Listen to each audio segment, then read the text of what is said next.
I'm sure that many of you listening woke up to a cup of coffee. Well, guess what?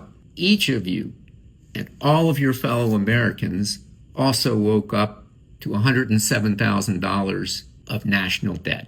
Hello, this is Howard Frank, director of the Jorge M. Perez Metropolitan Center. This week's topic is the recent downgrade of the U.S. debt by Moody's.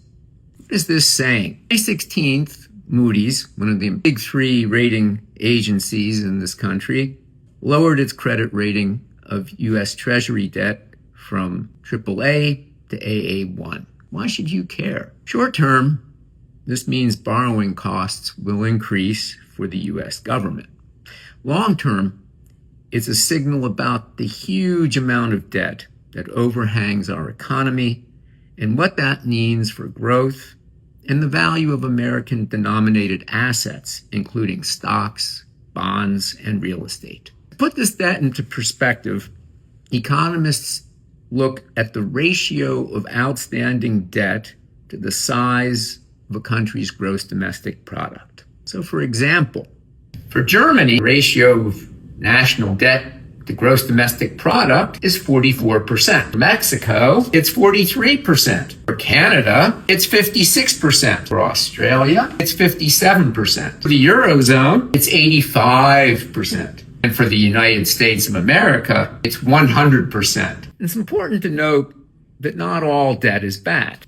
Debt that increases our productivity, such as infrastructure or basic science research and development, can grow the economy. But constantly taking in far less money than we're spending is going to be a drag on the economy. At the core of this problem is ideological dissensus on the size and scope of government. As America becomes more polarized politically, finding a long-term solution that balances revenues and outlays has become more difficult.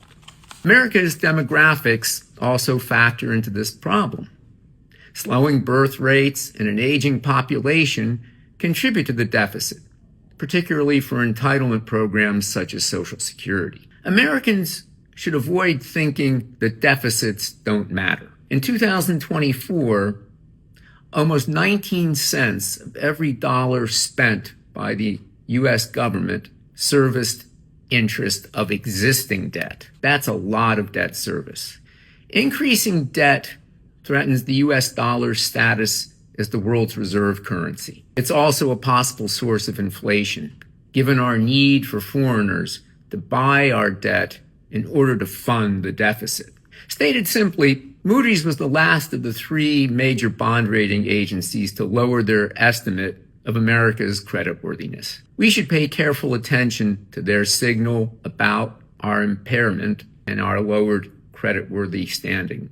But from a broader perspective, Moody's is giving us a stern warning about our ability to govern ourselves and the need to lessen the financial burdens we are placing on future generations.